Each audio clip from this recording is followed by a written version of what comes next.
Hello guys, welcome back to the channel. This is Rockerdad with more Undecember tips. So in this video, I'm gonna show you guys some very interesting build. This was on the last descent raid against Caravan.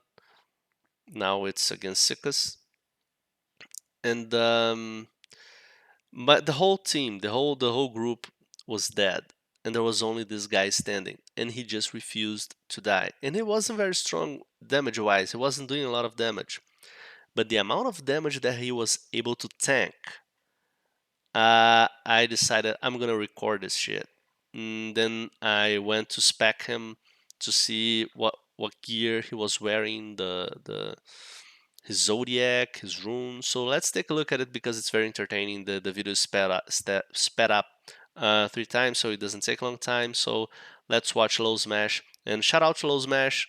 Very interesting build. Let's understand why he doesn't die.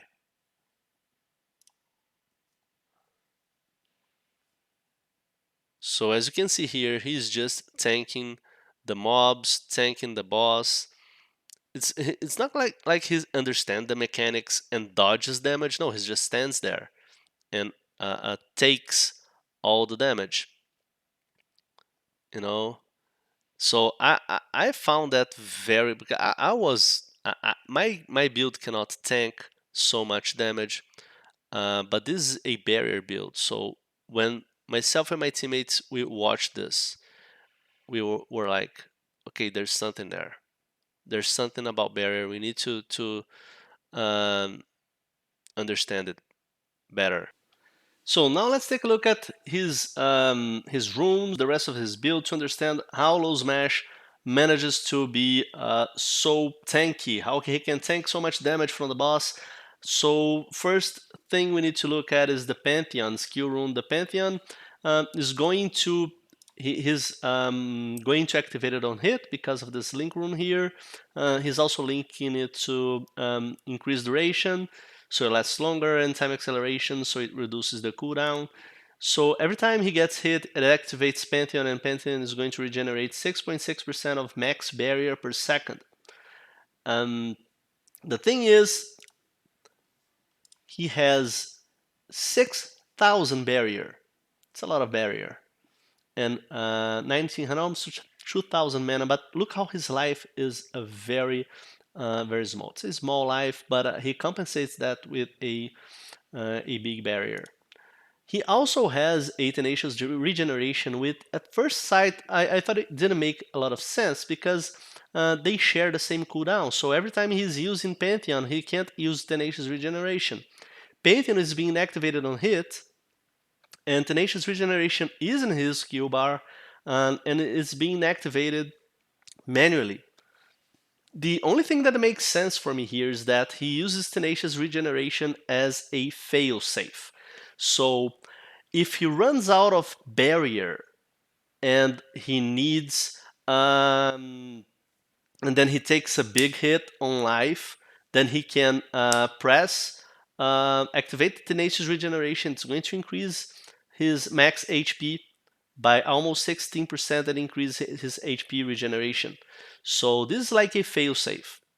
Like in case shit happens, press tenacious regeneration. So whenever he presses tenacious regeneration, he won't be able to use Pantheon for almost 15 seconds, and then after that, Pantheon will be active again because they share the same cooldown. So one piece of the puzzle is the Pantheon. The other piece of the puzzle is Barrier Absorb. Barrier Absorb he puts next to Frostbomb. The only reason that it's not here right now is because right now he is using a farming build.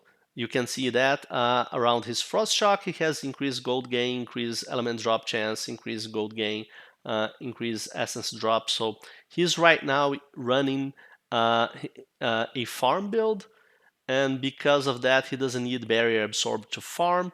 So he just puts more damage around the Frost Bomb to kill mobs faster and farm faster.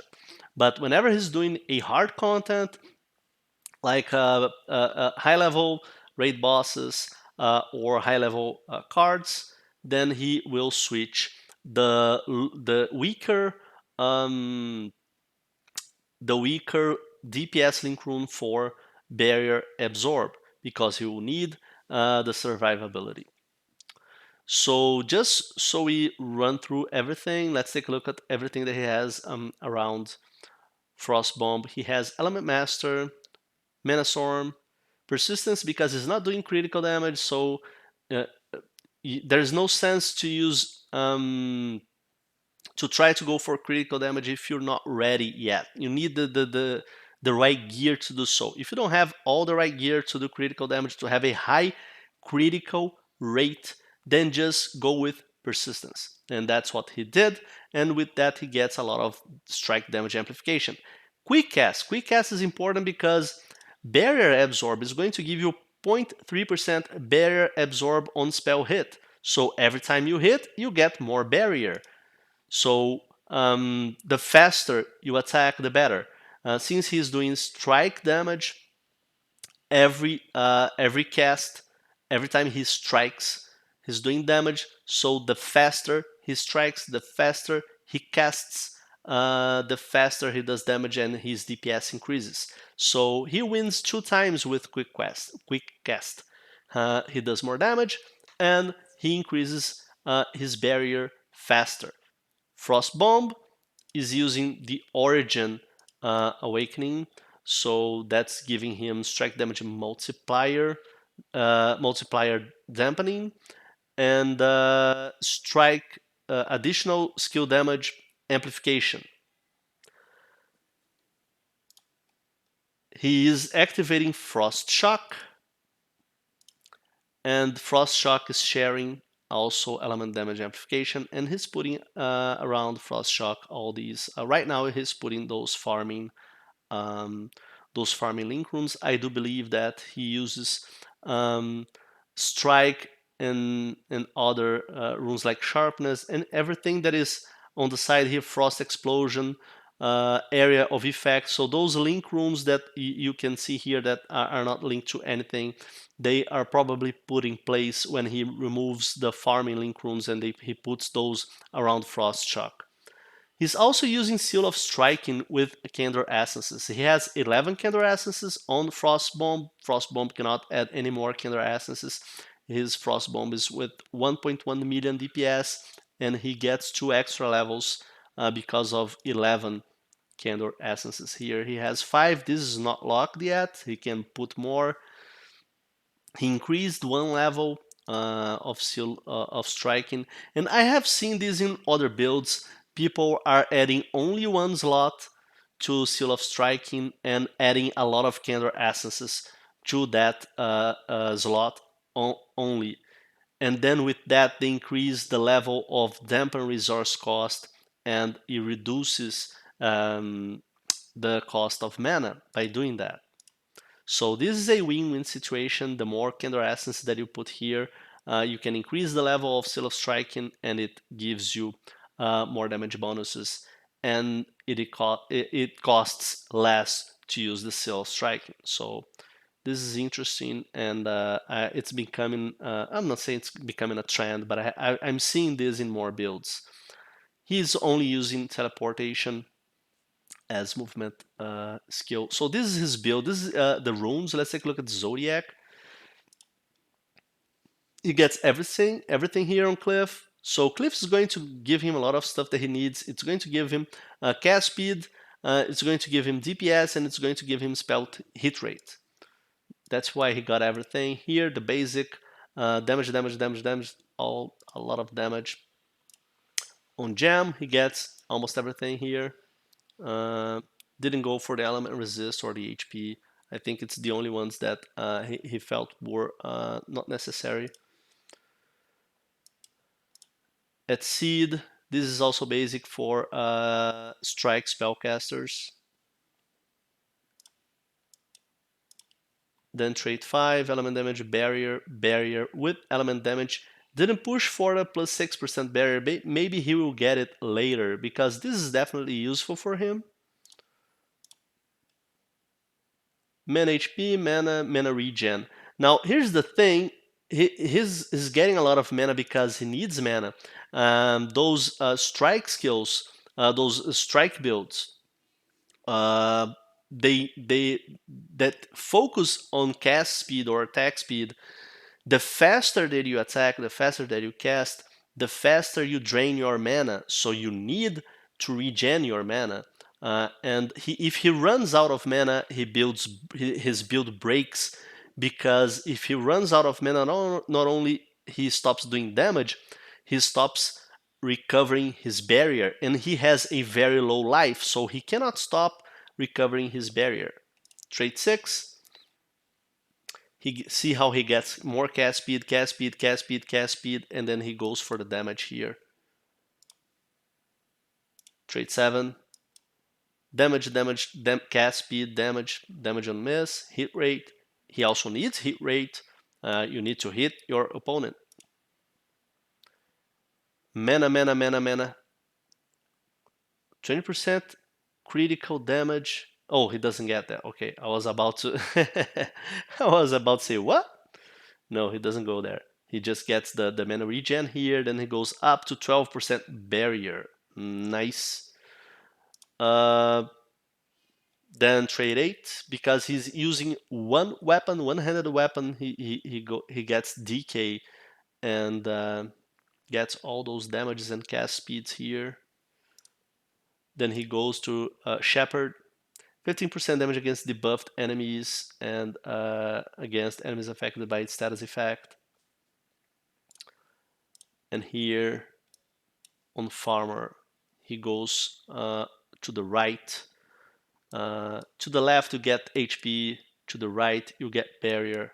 Down, you get mana. So he goes to the right and gets himself a lot of barrier. Here he reduces his barrier regen, but he amplifies the amount of barrier. So he trades these. I think it's okay because of how much regeneration he gets with both Pantheon and Barrier Absorb. So trading off these to increase 15% your barrier amplification is probably a good trade-off for him. And he also gets 3% down here. Then specialization, he goes to Brilliance. He goes up on acceleration effect because of those cast speeds. Cast speed amplification. See how much this is important. And because of that, because he's casting so fast, and you saw how fast he casts on the gameplay video in the beginning of this video here. He needs the mana regen. That's why he gets Convert Mana. Convert Mana, every time you're making a build, an element-based build that is running out of mana, you can try to go for Convert Mana. The thing is he's converting HP and he's low on HP. So he's converting HP to mana. He's playing a dangerous game there, or not. He seems to be doing okay. So Vacuum, Specialization 2, he goes all the way left and down to get those 15% element damage amplification, but he get those 8% element damage taken amplification as well. So this is both good and bad. He get this 30% element damage here, and this is like there was nowhere else he could put it. So he just put it 10% on movement skill rune, cooldown recovery speed. So this is going to affect his teleport. I don't know. Maybe this was better. I don't know, because of the frost shock. Anyway, there's nothing good for him to get with the last point. And that waterfall, it's very important to him. Barrier absorb here, and down here 8% cast speed amplification, 3% cast speed, and this here 1% element damage amplification for every 50 intelligence. He has 436, so he gets 8%, and he's very close to get 9% element damage amplification on this one here. Relic is using Leo, using this one here to amplify the damage from Leo. So Leo doing a lot of damage, and Leo is a lightning relic, so he gets the plus 20% shock chance. So he's applying the debuff with Leo and using the multi-shot, because right now he's using a farm build, so multi-shot will help him shock multiple targets, and the shocked targets get amplified and give him the extra damage from Shepherd as well. So yeah, this is it. Very interesting build. Let's take a look at quickly at the items. So his wand is a very good wand. All the stuff here, it's useful. 17 man on kill, bear absorb on spell hit, spell damage, projectile speed, cold damage, spell damage. Very solid wand. His shield, projectile block expertise. I'm not sure the block expertise plays a role in this build. I'm not sure. So the necklace here, cast speed with a tier 10 element damage, 12% HP, 8 man on kill, and some resistances here. His resistance, so you can take a look here. Look how his armor is very, very low, almost non-existent. He has no physical damage taken reduction, and he could use a little boost on his poison resist. The rest is okay. So he has a tier 9 helmet with giving him some more barrier. So all the barrier that you're going to see here on his items will amount to this. So this is his HP, barrier, and mana. So what we need to look at here is not increasing those only. We need to look at regen as well. So 292 barrier, HP, resists. This is a farming shoulders, rune growth material drop chance. A lot of barrier here with his armor. Here, down here, mana regen, like I said. Nice gloves, 13% cold penetration with 49% element damage. An okay barrier. Knockback chance is nice. Boots with more barrier. Tier 9 belt. This is a very good belt for his build. The 25 intelligence plays a good role in everything that he needs. Tier 10 mana cost, nice. And some HP here and down here, HP, potion, cooldown, recovery speed. This is a farming ring for gold. And this is a very nice legendary ring, 25% barrier. He probably uses a barrier ring here as well when he's not farming, okay? So 25% barrier with cast speed, projectile damage, hit rate, gold gain chance, fire resist, 10 stats, and attack speed. Very solid legendary ring. And this is it. This is Low Smash. Shout out to Low Smash. Cool build. Made me rethink my defensive strategy. Right now, I run full barrier with high life, but I was playing the raid with him on the video that you saw in the beginning of this video, the gameplay against the raid bosses, and I was one of the first to die, and he was clearly the last. So his defense is probably better than mine. So I am thinking about not necessarily switching, but I'm already collecting all the barrier items to give it a try. And this is it. Hope you guys enjoyed this video. Subscribe to the channel if you're not subscribed yet. Share this video to your friends so they learn the power of barrier. And like it, press the like button if you liked this video, and I'll see you next time.